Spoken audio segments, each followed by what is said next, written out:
शादी से पहले जो 10th 12th तक का हर लड़की का सपना होता है कि मुझे डॉक्टर बनना है, इंजीनियर बनना है। मैंने भी सपने देखे थे, लेकिन सारे लगभग टूट गए। बोलने की हिम्मत नहीं हो रही थी कि मुझे पढ़ना है। मैंने अपने हस्बैंड से यही बोला था कि देखो तुम्हारा कोई काम बाधित नहीं होगा घर का। जो महिलाएं टीवी सीरियल देख के टाइम बर्बाद करती हैं, उस टाइम पे मैं पढ़ूंगी। कहते हैं ना, डूबते को तिनके का सहारा, वो मुझे मिला। 2 बार मेरा यूपीएससी का भी पीटी निकला, मेंस निकला, 1 बार मैं इंटरव्यू तक गई। यूपीएससी में मेरा फाइनल कॉल नहीं आया और बीपीएससी में मेरा कॉल आया।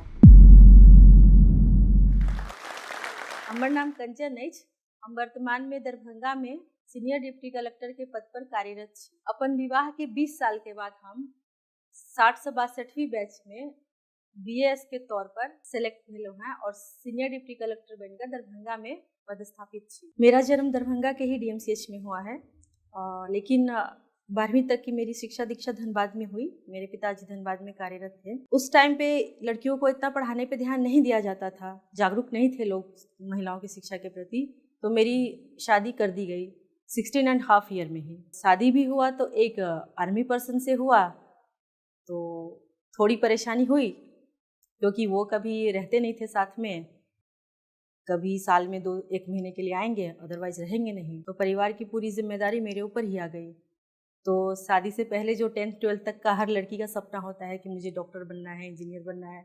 मैंने भी सपने देखे थे, लेकिन सारे लगभग टूट गए।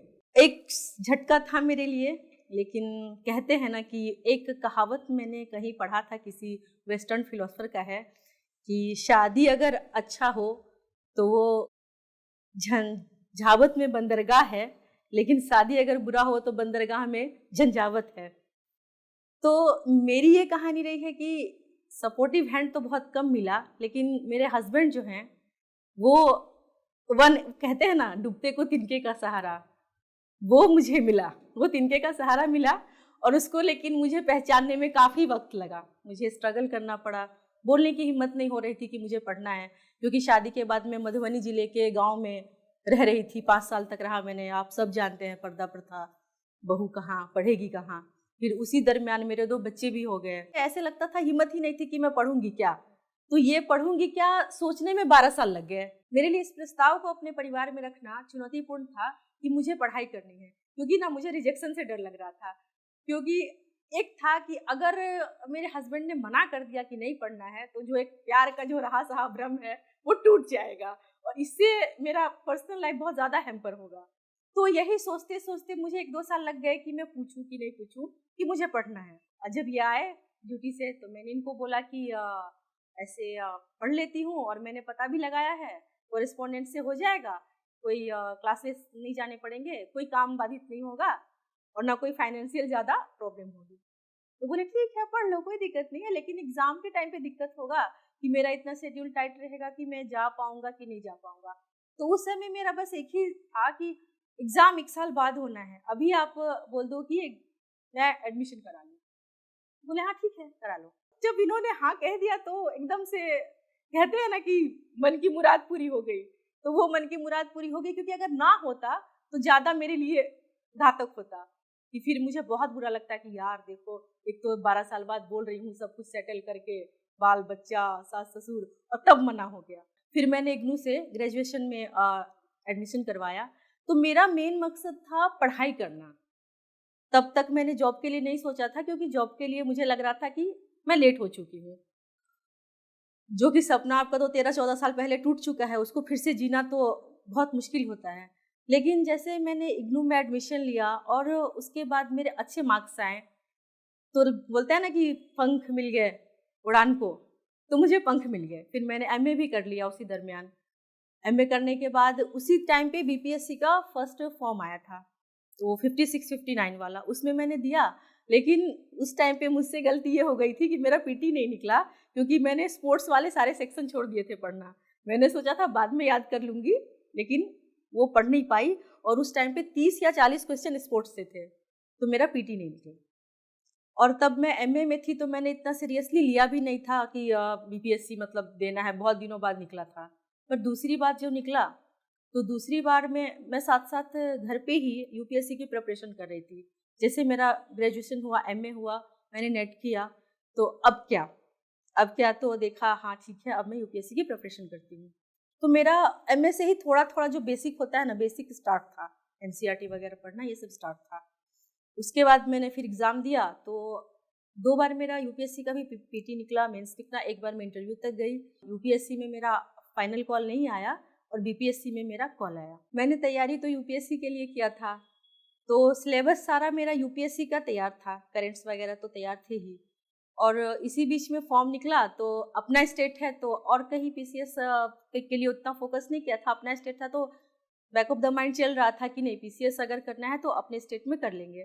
तो फॉर्म डाल दिया पीटी के लिए। तो कुछ स्पेशल, बिहार स्पेशल 10-15 दिन पढ़ा, जैसे ज्योग्राफी वगैरह जो कुछ खास चीज़ें होती है।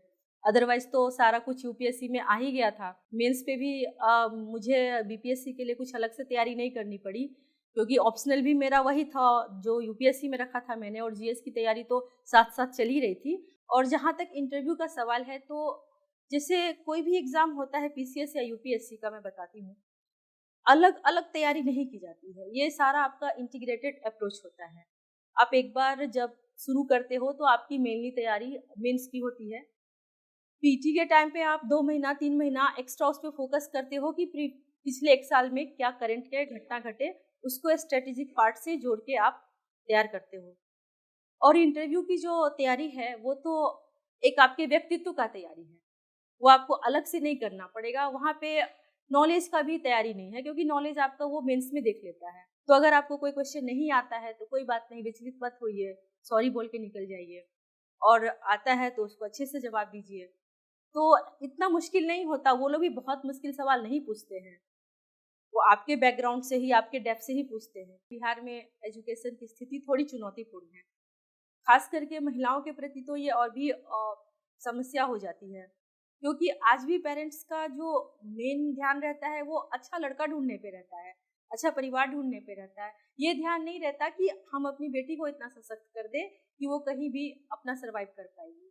और हम लोग क्या करते हैं, मैंने ये चीज़ देखा है, हम महिलाएं क्या करती हैं, शादी हो गई, ठीक है, अपना परिवार हो गया, बच्चा हो गया, सास ससुर है, कंफर्ट जोन में आ जाएंगे, फिर वो घर के काम करेंगे, उसके बाद बैठ के टीवी देखेंगे। जब मैंने पढ़ाई स्टार्ट की तो मैंने अपने हस्बैंड से यही बोला था कि देखो, तुम्हारा कोई काम बाधित नहीं होगा घर का, जो महिलाएं टीवी सीरियल देख के टाइम बर्बाद करती हैं उस टाइम पे मैं पढ़ूंगी, और जो करवा चौथ और तीज पर आप लोग गिफ्ट दिया करते हो उस पैसे से मैं अपना बुक खरीदूंगी।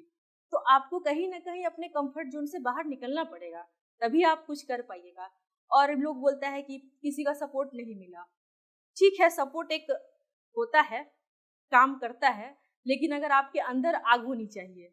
दूसरों के कंधे पे बंदूक रख के कब तक चलाइएगा, क्योंकि मोटिवेशन खुद का होता है ना, कोई आपको कितना मोटिवेट करेगा, पढ़ लो, अच्छा है, क्यों करना, ये सवाल खुद से पूछना है कि मुझे ये चीज़ क्यों करना। तो जब जवाब आप ईमानदारी से मिलेगा आपको, तभी आपको सफलता मिलेगी। महिलाओं को खासकर मैं ये कहना चाहूँगी कि आपके लिए कोई सोच दे, ये तब तो आप लकी हैं कि आपके लिए कोई सोच रहा है कि मेरी बेटी पढ़ ले या मेरी बहन पढ़ ले। आपको अपने अधिकार खुद ही लेने पड़ेंगे। आपको अगर सब कुछ इजीली मिल गया तब तो आप लकी हो, अगर नहीं मिला तो एक जिद होनी चाहिए अंदर में कि मुझे ये पाना है। अगर आपके अंदर जिद होगी, वो आपके अंदर की आग है, तो आपको जरूर सफलता दिलाएगी।